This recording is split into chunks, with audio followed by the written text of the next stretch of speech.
نحمدہ ونصلی علی رسولہ الکریم۔ مسئلے کا عنوان یہ ہے، کسی نے سوال کیا ہے کہ چاندی کی قیمتوں میں اضافہ ہونے کی صورت میں زکوٰۃ کس حساب سے نکالی جائے گی؟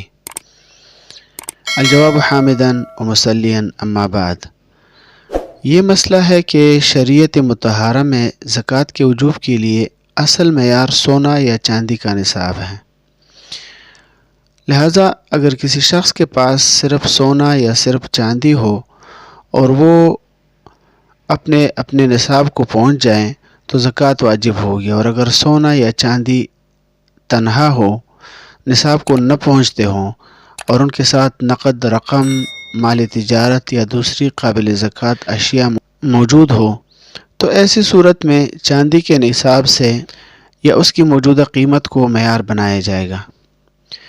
اسی طرح یہ بھی واضح رہے کہ سونے کا نصاب 7.5 تولہ ہے اور چاندی کا نصاب 52.5 تولہ ہے۔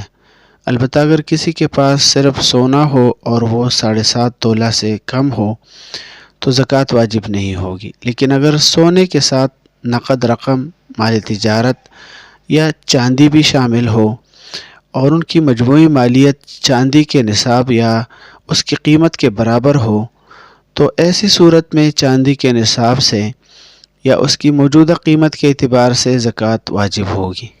لہٰذا پوچھی گئی صورت میں اگر سونے کا نصاب مکمل نہ ہو اور تھوڑے سونے کے ساتھ چاندی، نقدی یا سامان تجارت موجود ہو تو جس قمری تاریخ کو زکوٰۃ کا سال مکمل ہو، اس تاریخ کو اگر ان تمام چیزوں کی مجموعی مالیت چاندی کے نصاب یا اس کی موجودہ قیمت کے برابر یا اس سے زیادہ ہو تو زکوٰۃ واجب ہوگی، ورنہ واجب نہیں ہوگی۔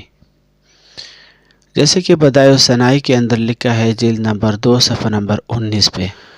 دوسرا حوالہ ہے الموسوعۃ الفقہیہ الشرط الرابع بلوغ النصاب، جلد نمبر 23 صفحہ نمبر 272 پہ، اور تحفۃ الفقہاء کا حوالہ ہے، جلد نمبر 1 صفحہ نمبر 264، 266 اور 268 پہ۔